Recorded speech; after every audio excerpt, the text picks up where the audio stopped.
So before we start this interview, firstly, thank you so much for giving us time. And before we start this interview, I would like to give a very brief introduction about you. Yeah. Architect Rafiq Azam is a well-known architect known for his approach towards green living and sustainable architecture. He is the principal architect of Skatotto Architecture for Green Living.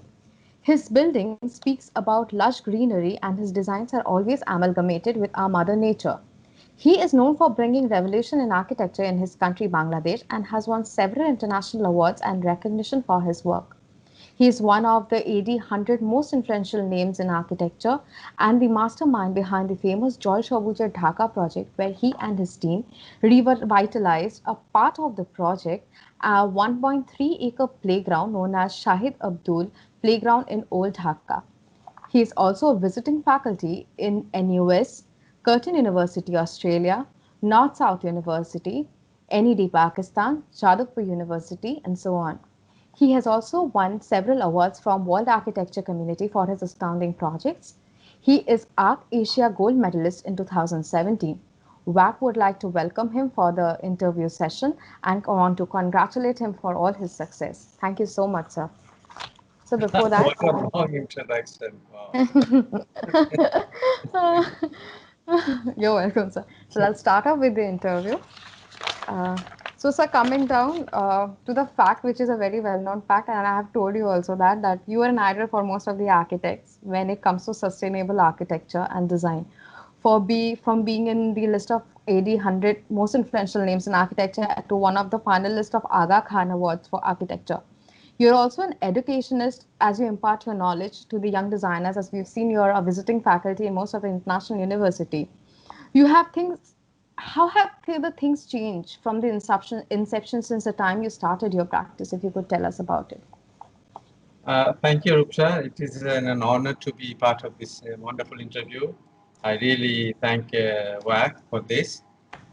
Yes, that's interesting because we started almost 30 years back when I graduated 1989.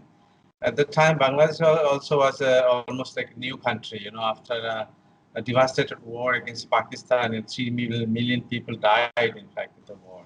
So when we start, there's a lot of crises, the lack of stability, economic and political stability, and we also not stable at the time. There's no job basically for architects. Right.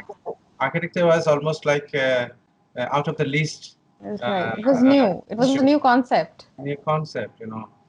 Though we had a wonderful architecture, 1,000 years, and of course Louis Icahn and Paul Rudolph, they started in the 60s, early 60s. Some of the projects, wonderful projects we did, but after the Liberation War, it was devastated, and people migrating so much from villages to the cities. So it's city overcrowded and cannot take the lack of money, lack of understanding, lack of planning. It was like unhealthy and unacceptable situation started.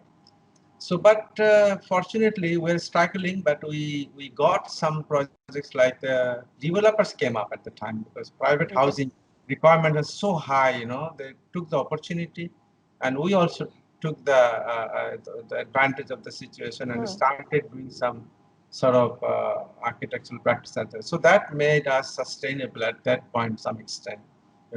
Because of the available materials and all and everything. Yeah, but I was thinking that what we should do at that time because we have limited money and but we cannot forget our culture, our history. So I was trying to take the whole full advantage of the climatological aspects of a city because we are tropical, subtropical, and our earthquake issue is there. So the available material, the brick and simple minimal structural system exposed, simply exposed to avoid the financial involvement too much. We started developing simple architectural language with a lot of greeneries at the time as much as possible. The idea was, the it would be like 5, 6, 7, 8 story buildings because we have very small land, the lot of population, Right. huge population. So my idea was, you can put me up and up in the air, I don't mind, but don't take out my belongings like the earth, the water, the birds, the plants, the trees, the fruits.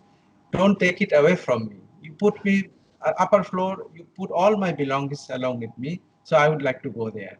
So this is how I started putting plants each and every level possible to among the family, to make it happen. Right.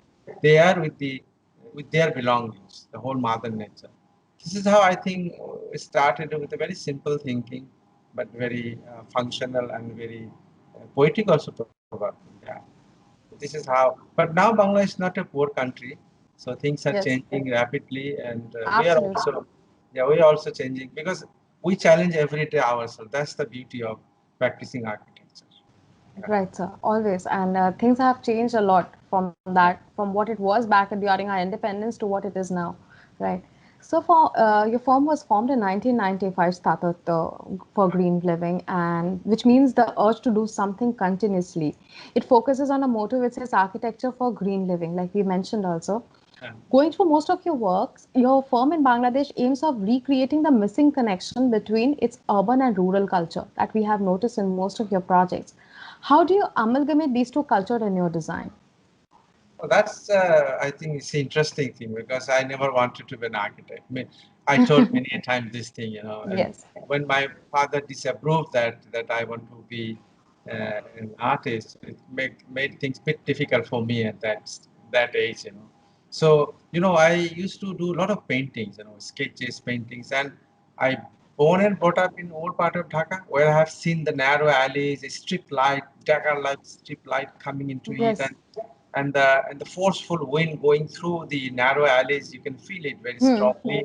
So all these things I know about the old part of the Dhaka. But when I started going out to the other villages, neighboring villages, crossing the river for my painting and watercolor, I saw the beautiful the trees with the translucent leaves, taking the sunlight underneath the beautiful tree, which is actually flickering shade and shadow and penumbra, and Yes. the movement of the wind on the water is moving the water, and the crop field, dancing Right. with the winds actually.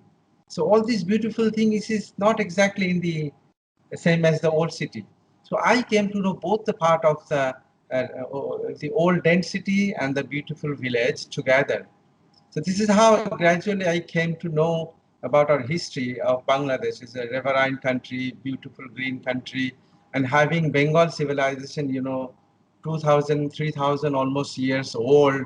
No, all Right. these things when I started thinking, it should be connected. It should be connected. Without this, who am I actually? So this is how The I started. nostalgia. That Yeah. the nostalgia feeling has to be there. Yes. So when I became architect, then I thought, yeah, I'm actually an architect by chance because of my father. I had to choose You mentioned engineering that, sir. university for architecture without knowing it properly. In fact, I didn't know much about architecture. So I'm an architect by chance, but I'm a painter by conviction. So this actually put me thinking that my architectural practice name cannot be technical because I'm not a person like technical guy and something like very architectural, architectonic. So I was choosing what name I should choose. So it should be poetic, like Right. Bengali poetry. So I found finally a poet, 19th century poet. Uh, uh, his name is. Uh, Datto, sorry, Michael Madhusudan Datto, sorry. Michael Madhusudan Datta, right.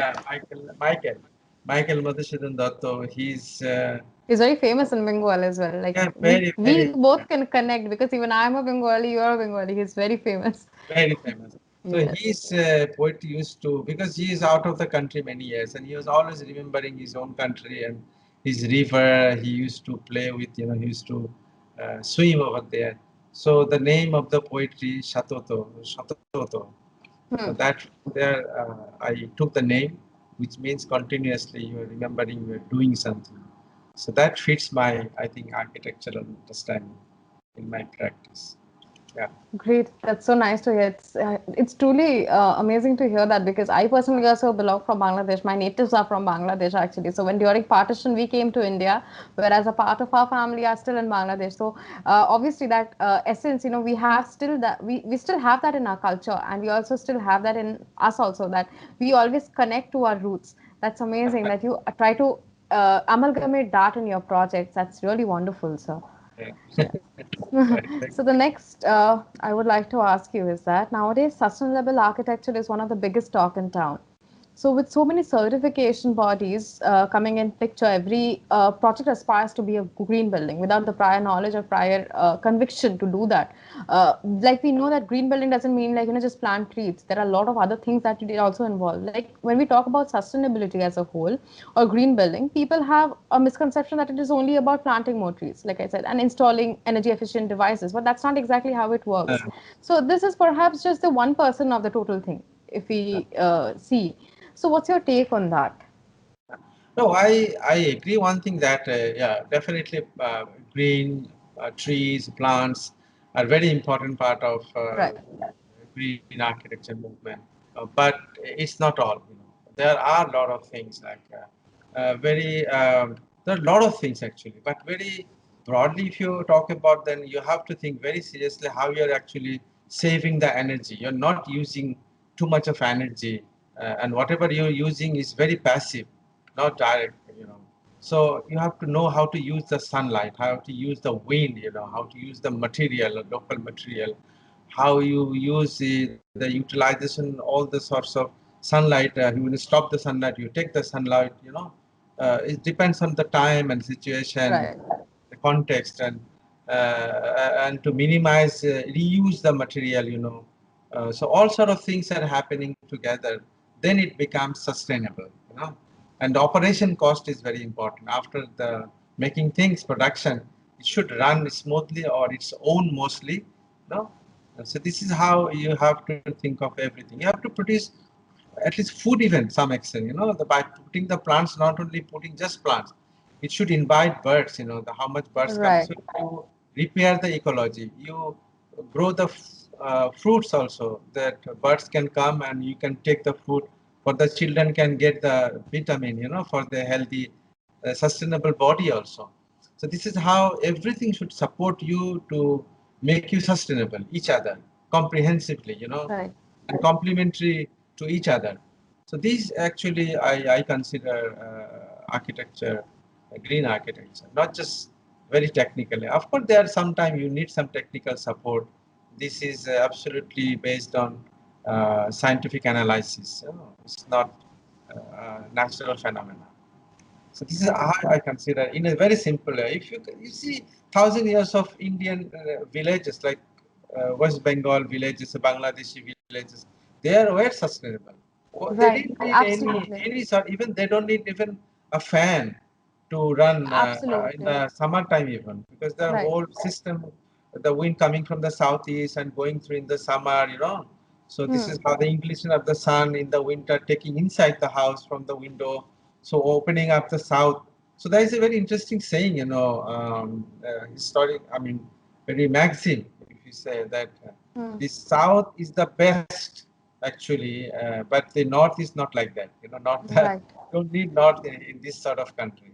And you have to put water on the east side, having ducks, and the other side you have to have bamboo bush as a screen. Is the advice. Towards So the west for the yeah, for yeah. the protection for the sun. Yeah. Yes. So this magazine is telling the whole story of how to be sustainable in this sort of country, in architecturally or environmentally. So this is Right. very not a very difficult thing to understand, but we are making it very difficult nowadays. I don't know why. Maybe a business. Who knows? Yeah, and especially the upcoming developers, one green rating building sells a lot. So they are just trying to put that into that category, IGBC, this and that, and naming them. So just to get the certifications and all, and Yeah, ticking uh, ticking the boxes, ticking ticking the the boxes, boxes. and getting Right. the points, and you will Yeah. become more We are more gold or trying to achieve platinum. the points. Like rather than implementing it actually, we are trying to achieve the points on the checklist that Yeah. comes. Yeah. But interestingly, the platinum is not a green material. And the gold is not a green material. Yes, absolutely, they are not. So moving on to the next question, there's a lot more in Bangladesh. Like you said, it's no longer a poor country. Than their most famous Hilsa fish, which is famous in all over the world, from the river Padma, and which is also like very famous. And the tall skyscrapers in Gulshan, it's like astounding. It's beautiful to see that, and the warmth and the culture. Absolutely, the Bengal culture. You may have seen the city grow in its inevitable change, like since a couple of years. Do you think it's a sudden awareness of urban development is the cause of the sudden change? If you could guide us through. Interestingly, the Ilsha from the Padma is, of course, very famous for many, Right. many, many years. But nowadays, it is also becoming very famous for the Padma Bridge. This is Yeah. one of the largest bridge in the world is coming up Yes. now in Bangladesh. But most importantly, it is funded by their own money. The Bangladesh is putting his own money, and they rejected the World Bank the fund. So this is becoming very important for Bangladesh, showing their strength economically and also showing their ability to build something, and manage something their own. So that means Bangladesh from Hilsa to Padma Bridge, from Padma Hilsa and Padma Bridge is actually a step ahead day by day towards towards the modern world, towards the world showing their ability, their pride, and everything so on. So we, in our life, we are seeing from a poor country now Bangladesh is becoming not only a rich country, also it's developing many other sectors like women empowerment, education, Yes. health management. A lot of issues are coming up that Bangladesh is actually an example Slum in the world. development also. Yeah. Like we've seen so many slum development projects also going on in Yeah. Bangladesh. It's Yeah. very famous, yeah. Yeah. So these, I think, is all sorts of effort together, all sorts of people actually working in their sector very honestly, very dedicatedly. They are working to improve their country, which is an example. And that's one example you see. Of course, I'm not very happy with the urban planning in our country. There are a lot of missing things, and we have done a lot of disasters. We have destroyed the water bodies in a very wrong way. Right. The traffic system we have destroyed very badly. But even then, you can see some of the chunks is coming up, which is very interesting. And Gulshan Avenue was one is, it to me is not very integrated, but it is interesting. It is good development. And but most importantly, I see that I'm also very happy to see that none of the public buildings or office buildings, they don't have having any sort of boundary sort of wall, obtrusive boundary wall to showing their territory, and they're telling people that this is my territory, I don't trust you, I don't respect you, this That's is not the there. wall. This that's my 30 years struggle. My struggle was to start architecture with trust and respect. Correct. That's why I started demolishing boundary walls from all the rich people's house to the old city playground. No walls actually I'm using. I'm using, of course, the public awareness and to cooperation to each other to develop the respect and trust. When it is developed, you don't need security. So whole world is going towards the wrong way, and they develop all sorts of guns and everything, to kill you, Right. but Right. not love you. There's no love Exactly. there, no respect, no trust. And everything you start with, the basis is no respect, no trust. That I don't want to do. So I Yes. see in Gulshan Avenue, some extent that is happening. That's why it looks nice, actually. Yeah, and It's very most importantly, sir, that this knowledge is actually inbuilt in people.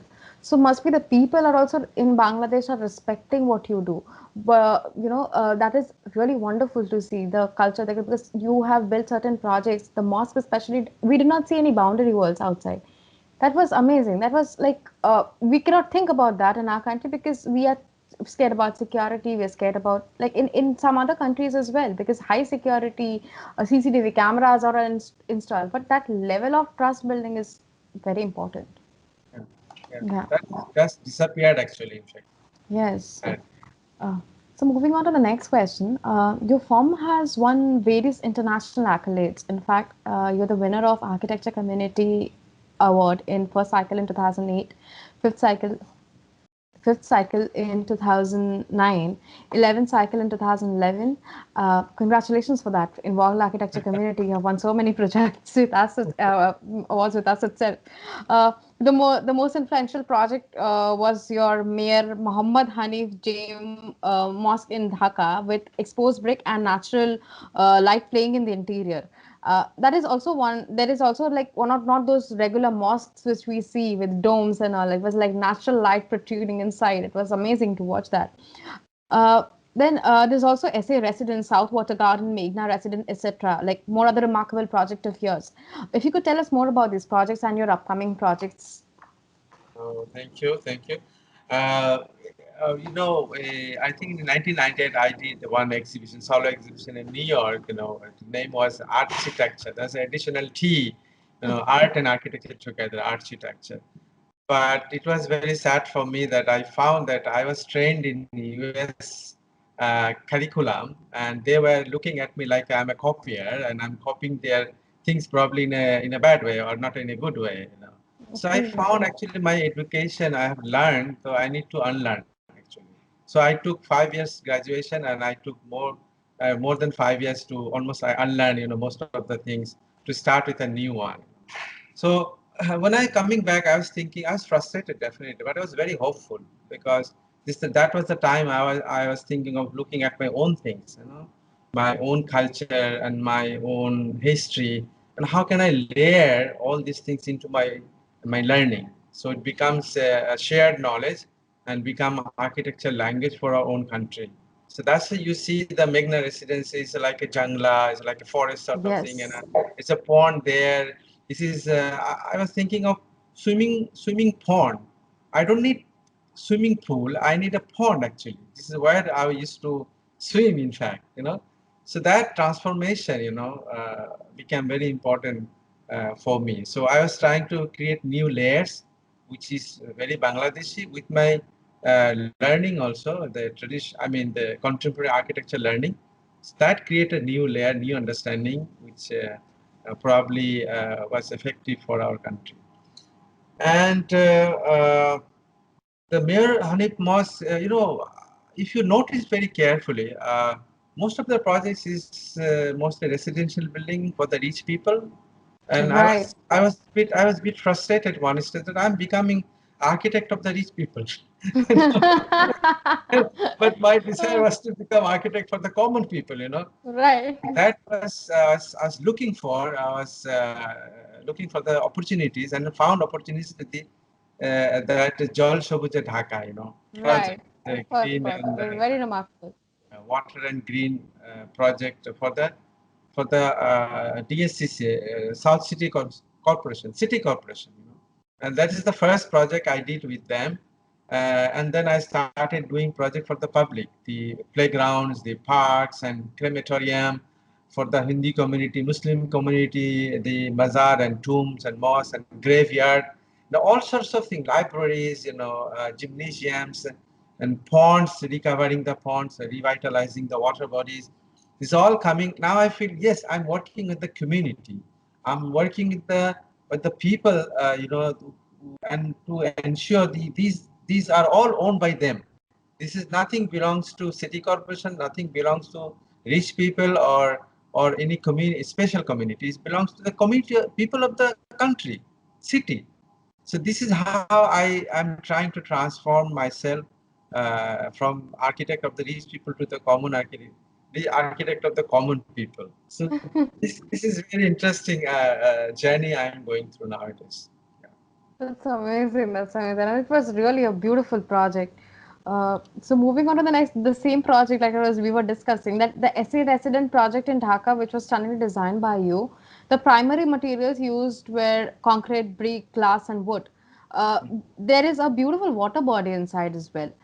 Nature has always played a key element, like we have all noticed in all your designs. It's always the key element. What are the key principles, design principles, basically, you follow to achieve in all your design? No, that is the time when I came back from USA with frustration and hope together.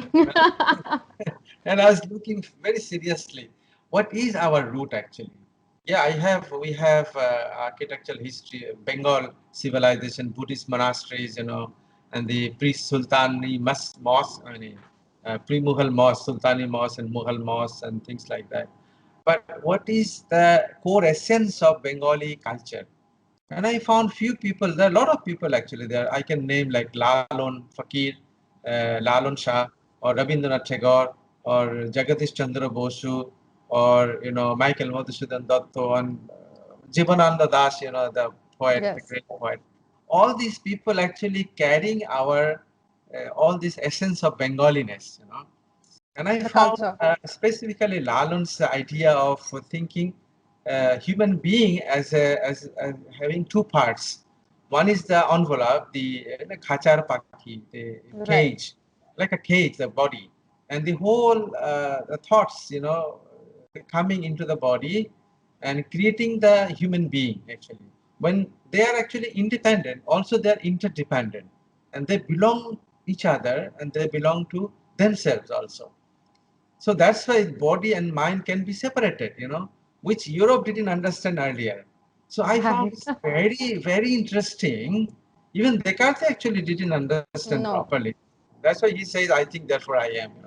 So Lalon clearly understood the situation, and I found that has so substantial, and that Bengali expressing this beautiful poetic thing, the body inside the body, the mind is coming, the emotion is coming, the anger is coming and going out of it. You cannot control it actually. And he Absolutely. says you have to develop the relationship. You cannot control, but you can develop the relationship like a friend. So you can contain them most of your time. The like happiness you can contain, the emotion contain, the poetry you can contain in your body, and that you become human being, good human being. So I thought, why not architecture is like that? I think it's very similar. If architects can create, I can create a beautiful envelope, cage, where the whole mother nature, the sun is coming, the rain is coming and going into it and going out of it also. The fragrance coming, going out of it. So these all things coming from the nature and then going out of it, I cannot control, but definitely I can negotiate. So I Right. need to understand when the sun is coming, which direction is moving in the winter, in the summer, which direction the wind is coming in summer and winter, and which tree is creating fragrance and coming into your house, which direction is coming. So all these things actually is very scientific. So if you understand the total science of the nature, and you can design your envelope in a way it allows every puncture to enter something and goes out of it something. So Yes. this is how you can place into the mother nature your envelope, and then it creates the dialogue between the nature and the envelope and becomes architecture. So Wow. That that's approach is wonderful. It's like, yeah. wow. Yeah, Yeah. that's the practice I started doing that project first, and I found it's very effective. That's why in the middle I put the water body, because end of the day you become rich when you leave things from your body. You leave things, so the angerness, your greed, and everything you leave behind, and you become empty.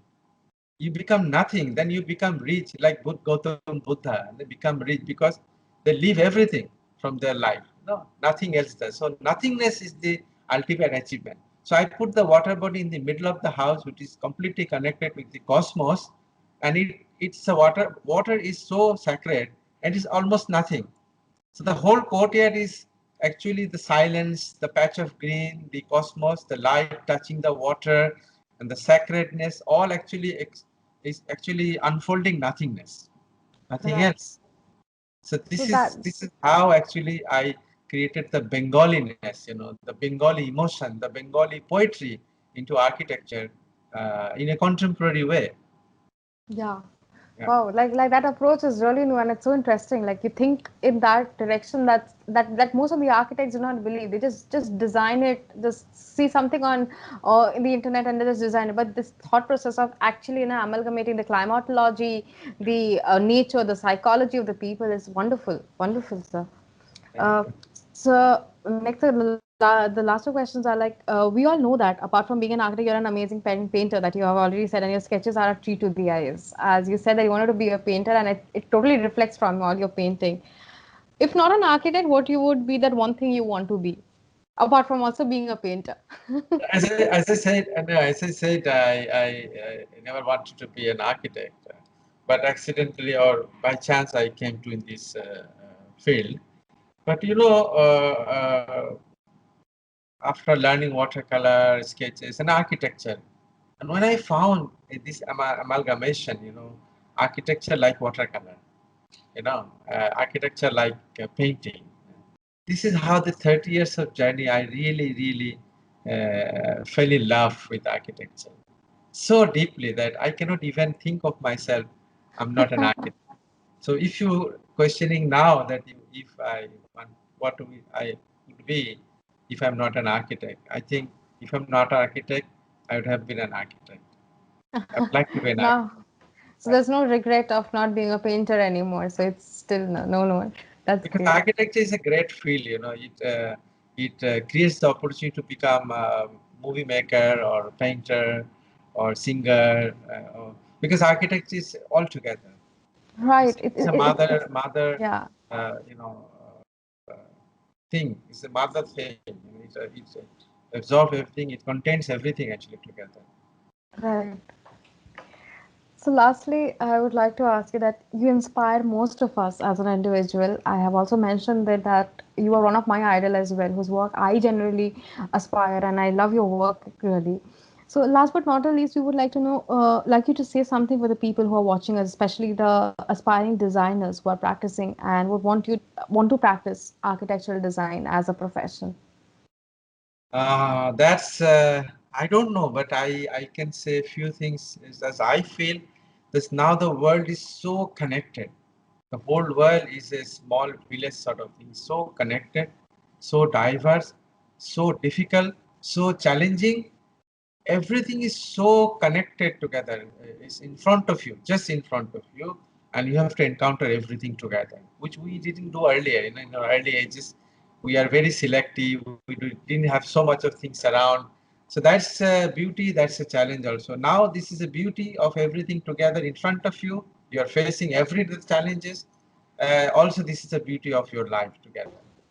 But one thing is, I think, for me, is very important that somebody or a group of people told us that globalization is something like whole the world will be economically, in parity. They will globalize the respect, trust, and everything sort of love and so on. But they actually globalize nothing but the war and Yeah. disrespect and distrust and the hatred and all sorts of difficult things in our life they globalize. So that's a failure of globalization, and you are facing that thing in front of you. So as a young architect, it's a big challenge for you how to react, how to respond the situation. So I think probably you have to go through, you need to be knowledgeable, you need to be very careful, you need to think globally, but you have to act locally. You can think globally and cannot just work for the whole world. You have to work for the community. Just Right. immediately, probably one client, probably the one community, probably a state, maximum, or maybe a country. And then gradually you make serve to the whole nation. But you have to start with a small one client probably, serving the one client, but thinking of the whole thing in globally. So that's the challenge in front of you, young architects. They need to be one. This pandemic also gave us a very Teaches us a lot. informative Yeah, it taught us a lot. teaching that sustainable architecture, sustainable community actually starts with a sustainable human being. Correct. If you are Absolutely. vulnerable, you cannot make a sustainable society. So people, all the people, most of the people need to be sustainable, means mentally and physically. So you need to learn how to become physically fit, mentally fit, and then collectively we can create a sustainable society. So architect needs to be physically fit, mentally fit, properly knowledgeable, enlightened, and then work for the not only for the human being, beyond seen actually for the homeostasis, for the all the birds also, not only human, for the dogs, birds, and all the wild life and plants and human being all together. You have to serve. That is the purpose of being human, enlightened human actually. So that's So, my yeah. understanding in young generation. So the ecosystem that we used to read in our textbooks should actually be acted. We should actually act according to that. We generally do not do that. That is where we have a difference, because what we Nobody read, else we do going to not practice that.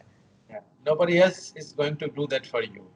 If you Yes, we think have to somebody practice that. else will be doing for it, that person also thinking of the same thing. Somebody else will be doing this thing for them or for him or for her. So it's you actually start with this thing. Everybody the same way starting with this thing, and it will be collected together. So there are so many takeaways from this interview. An amazing session truly. I'm taking back a lot of learnings from you, and I'm sure the people who are going to watch you will also be taking back a lot of learnings. Thank you so much for giving us so much time and sharing all your thoughts and all the things about architecture to us. I hope that all your words are heard and most of them actually practice what we are talking about and what actually understand what the problem is at its root and act accordingly. And making, and the last thing that we spoke about, that practicing the ecosystem that we actually read in the textbook should actually be acted upon right now, because the pandemic itself is the biggest example. Thank you so Thank much, you, sir. Rupsa.